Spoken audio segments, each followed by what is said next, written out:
Have you ever scrolled so deep into the digital world that you found a life you were never meant to see? It was 2:17 a.m. The only light in our Chicago brownstone was the cold blue glow of my phone screen painting my face in the darkness of our bedroom. My wife Sarah was asleep beside me, her breathing steady, oblivious. My thumb was raw from scrolling, but I couldn't stop. I was looking at a second Instagram account, her account. The username was a stupid inside joke I didn't recognize. The profile picture was her, laughing, head tilted back, but the arm around her wasn't mine. It was his. The feed was a gallery of their life together, brunch in Lincoln Park, drinks at the aviary, a weekend trip to Lake Geneva, couple photos, dozens of them. Each one was a perfectly framed dagger, and my heart was the target. I kept scrolling until I found the one that finally broke me. A picture of them, kissing, under the marquee of the Chicago Theater, with a caption that read, "My Forever." And I realized my entire marriage was the lie I was living while her real life was happening somewhere else. If you genuinely enjoy our stories, please subscribe to the channel, tell us where you're from, what time it is. Right now, it's always fascinating to know how far our story flows. The change had been subtle at first.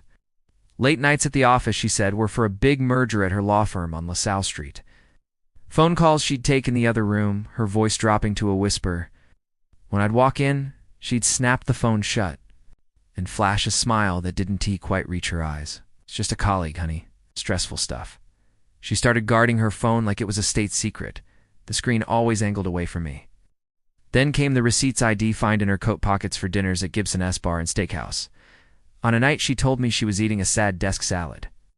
The lies were small, almost insignificant, but they started stacking up like bricks in a wall between us. She became cold, distant. My touch, which she used to crave, now made her flinch.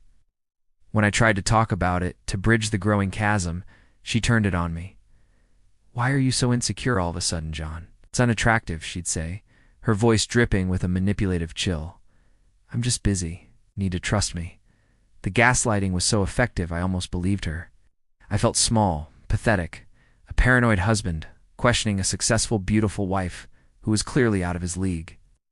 They felt untouchable, her and this ghost I hadn't yet met. They were living their perfect story, and I was just the collateral damage, the fool paying the mortgage on the home she brought him back to. That night, staring at the glowing screen, the humiliation burned hotter than any anger. I closed the phone, the darkness of the room rushing back in, but it was nothing compared to the darkness that had just opened up inside of me. I didn't sleep. I just lay there, listening to the steady, deceptive rhythm of her breathing, and I felt something inside me shift. The heartbreak was still there, a raw, gaping wound. But beneath it, something else was taking root, something cold, hard, and strategic.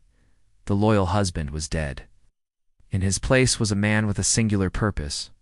She thought she was smart. She thought she had all the angles covered. But she had made one fatal mistake. She underestimated me. She had no idea who she was sleeping next to anymore. My first step was quiet. I didn't confront her. I didn't scream or cry. I became a ghost in my own home. I installed a keylogger on her laptop and a recovery program on her phone under the guise of a security upgrade.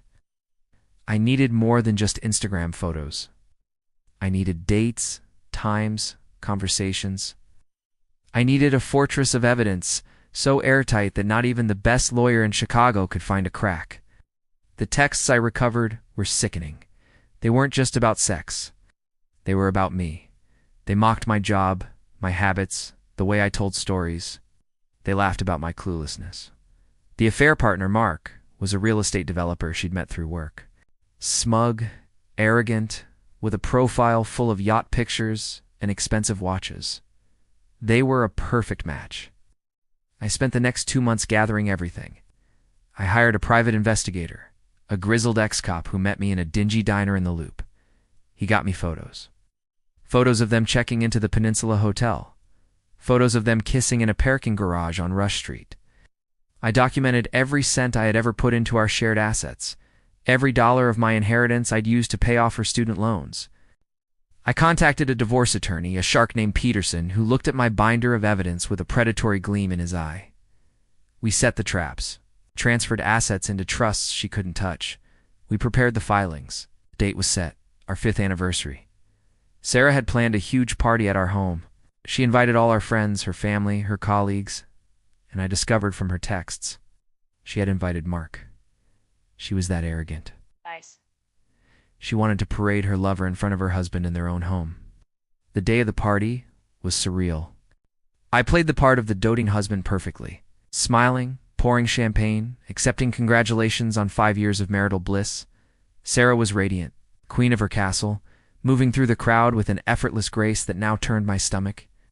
Mark was there, shaking my hand, a smug little smile playing on his lips as he said, "You're a lucky man, John." I just smiled back. "I know," I said. "Truly am." The moment came just after she gave a toast, her eyes sparkling. "To my wonderful husband, John," she said, the lie rolling off her tongue like honey. "The most supportive, loving man I know, to us." The crowd cheered. I let the applause die down, and I walked to the front of the room and picked up a microphone. "Thank you, Sarah," I began, my voice calm and steady. "You're right, I've been supportive. So supportive, in fact, that I wanted to share a little tribute I put together for our anniversary. A celebration of your passions." I clicked a button on a remote. The large television over the fireplace flickered to life. It wasn't a slideshow of our wedding photos. It was her second Instagram account, projected for everyone to see.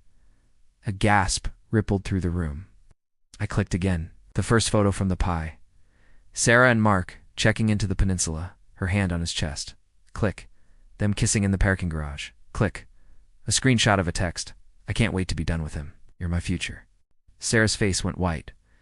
The champagne glass slipped from her fingers and shattered on the floor. Mark looked like a cornered animal. Her parents stared, horrified. Her boss, the senior partner at her firm, looked at her with pure disgust. I let the images hang in the air for a moment before speaking again.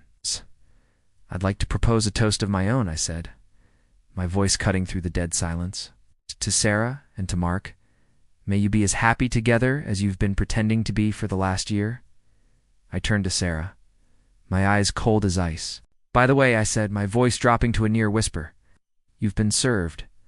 A man in a suit I'd hired stepped forward and handed her a thick envelope.